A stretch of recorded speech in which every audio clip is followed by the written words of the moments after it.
Damn, son, where'd you find this?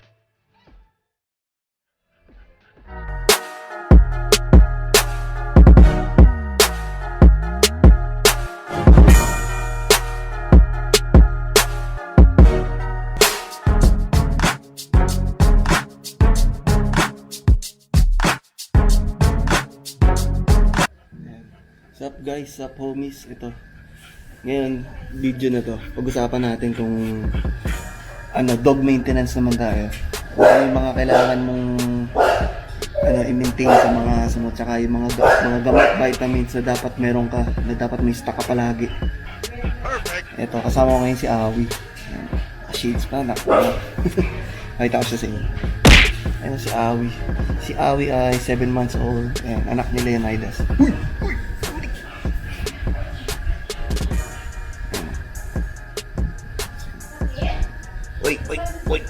Kaya rito. Ginagawa mo. Tanggalin na nga natin yung shades mo. Ayan. So yun, pag-usapan natin itong mga vitamins tsaka na dapat meron ka.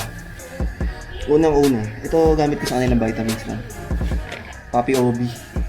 Ay, hindi. Saan na isa? Ito lang. Papi MVP. Ayan, ito vitamins nila. Binibigay ko lang sa kanila nito. Hinalo ko lang sa dog food nila. Hindi ko na masyado sinusukat para mabilis kasi marami sila eh. Nilalagyan ko lang ng yung takip niya. Hinahaluan ko lang, pinupuno ko yun. Tapos yun, isa-isa ko na nilalagay sa dog food nila. Hinahalo ko sa pagkain nila. Papi MVP. Dito muna natin yun. Tapos ito, Troy Nutripet. Ito maganda to eh. High energy vitamin concentrate. Yan. Maganda to pagka yung aso mo walang gana kumain. Ito mas maganda to ibigay sa kanila. Yan. Troy Nutripet. Really, nigga? Pagana to kumain, tsaka pampaganda rin to ng coat. Tsaka stress sila. Yan. Bumiyahe kayo, lumabas kayo. Tapos, ito maganda ibigay to para lalo pag walang gana kumain. Pwede to eh. Ito ibibigay mo sa kanila. Talagang, minsan kasi may mga female kami na bagong stud, pag uwi dito sa bahay, binibigyan namin ito para bumalik agad yung energy nila. Maganda to. Ito, yung Nutripet. Meron din yung isa, yung Bearback, yung Nutriplus Gel. Pares din yun nito. Pag wala kayo nito makita, yun. Okay din yun, Nutriplus Gel. Ayan. Tapos, ito yung Papi Obi. Papi Obi sa buntis to eh. Pagka may buntis ka na female, ito. Dapat meron ka nito palagi. Papi Obi. Sa buntis. Ito binibigay namin. Lang nito. 2 takip. Hinahalo ko lang din sa dog food. Doon kay Tony binibigay namin to. Tapos, ito. Ito yung mga ginagamit naman namin pang-deworm sa mga tuta. Ayan. Pirantel. Embonate, Nematocide, yan. Liquid to syrup sa mga tuta. Pero ito sa kanya, tablet na to eh. Sa mga tuta. Tsaka ito yung Microsol. Tapos ito pa, yung isa. Mas mahal, yung Drontal. Yan, 3. Salit-salitan itong 3 eh. Para patay ka agad yung mga bulate. Yan. Drontal. Tapos Microsol. Nematocide na Pirantel, yan. Maganda to. Ito yung 3 ito yung gamit namin. Perfect. Tapos, ito naman, kailangan palagi ka rin meron nito. Mondex na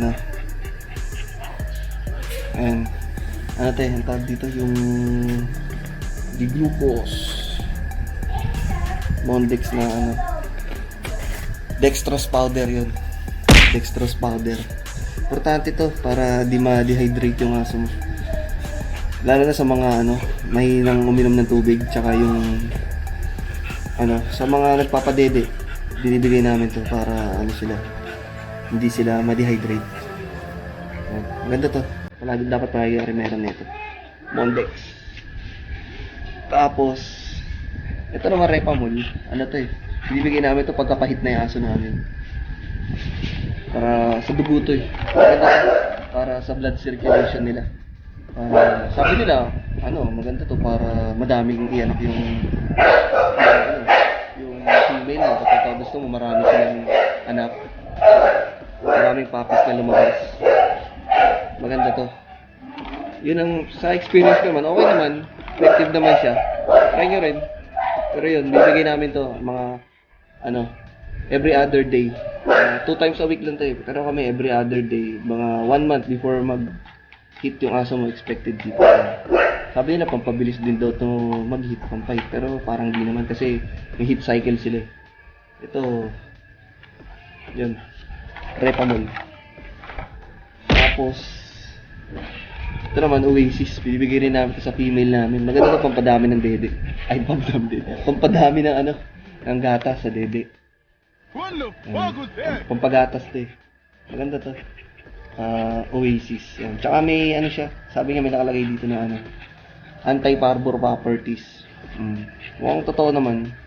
Sa mga ko naman, sa mga naging puppies ko. Yan. Pag nagbibigay ako nito, hindi naman sila mas okay na rin. Prevention na rin. Mas okay na yan. Para at least may tayo sa parbo. May anti-parbo. Oasis. Yan, maganda to. Ang pagatas ko sa mga, lalo pagka yung malaking, marami siyang tuta na pinapadede. Kaya kailangan marami rin ikaw pagkain na ibibigay sa akin. Yan, Oasis. Meron ka rin dapat nito na pag may, nagbibreed ka. Dapat palagi ka meron to. Tapos, ito, SMP. Ito palagi kami meron nito kasi pagka, may nagtatay sa kanila, basa yung poop. Ito binibigyan namin nito, maganda to. Palagi kami meron nito. Kasi basa agad yung tayo, yung poop nila. Binibigyan agad namin nito. Yung tablet nito, good for 7 kilos yung isang tablet niya. So, sila United, pag binibigyan namin nito, 4. Okay na yung 4 sa kanya. Uy! Awi, ang likot. Yan, ito. SMP. Dapat meron ko rin nito. Ayan o. SMP. Yung tablet niya kulay green. Gantayan eh, pag binuksan mo. Banig niya. SMP. Yan. Palagi kami meron nito. Nag-stock kami nito palagi. Kulit mo. Babe ka dyan. Tapos, ito yung dewormer niya yun. Tablet na ito eh. Pirantel yung nakaraan. Deworm kami. Makita nyo doon sa previous video na in-upload ko. Deworm kami. Tablet na. Tapos, ito naman. Ito yung shampoo na gamit namin sa kanila. Nakita nyo na rito sa video na in-upload ko kung napanood nyo yung nakaraan video. For Magic. Maganda ito sa coat eh. Ito gamit namin. Tsaka pagka yung pinaligaw mo sila. Yung malamig sa kamay. Parang menthol siya. Menthol. Ito yung kulay green yung kulay green na For Magic. Kasi meron din kulay blue na ito. Yun. Minsan gumagamit din kami nun. Pero ito mas maganda tong green. Lalo lang ngayon summer. Para malamig sa malamig to. Pagka sinampuan sila, yan, malamig sa katawan. Mas maganda to. Kulay green na For Magic. Tapos, ito, importante ito. Mycocide. Palagi rin kami meron nito. Pagka may skin problem sila, parang may mga galis-galis, butlig-butlig, tsaka sa mga dandruff. Yun, ito gamit namin, sinashampoo namin sa kanila. Maganda ito, antibacterial na shampoo ito. Palagi rin kami merong stock nito. Ito, mycocide na shampoo. Yan. Kulay orange. Ito, dapat palagi may stock nito. Maganda to. Tapos syempre, ito naman to? To eh? Viral side. Ito yung gamit namin. Pwede rin chlorine. Ginahalo namin ito sa tubig. Nilalagay namin sa sinasaboy namin sa mga kulungan nila para para hindi bumaho. Mabango to eh kapag sinabi mo ganyan sa mga sa sahig nila saka sa mga kulungan. Pang disinfect eh. Ayan, disinfecting solution, sterilizing. Ayan. Viral side. Yan, ito gamit namin. Pagka naman minsan yung chlorine, yan, sabon, hinahalo namin doon sa pang spray. Ito. Pero ito kasi yung ganito, sa timbalang namin ito sinasaboy para mas mabango kasi walang kwenta pag sa drug. Yan, viral side. Ito, pamputol ng gamot. Meron kayo nito para pag magde-deworm kayo, tsaka pag pag magbibigay ng mga gamot na tablet. Yan. Ang putol. Meron kayo pala kayo nito. So yun lang guys. Hanggang dito lang itong video na to. Yun lang, pinakita ko na sa inyo yung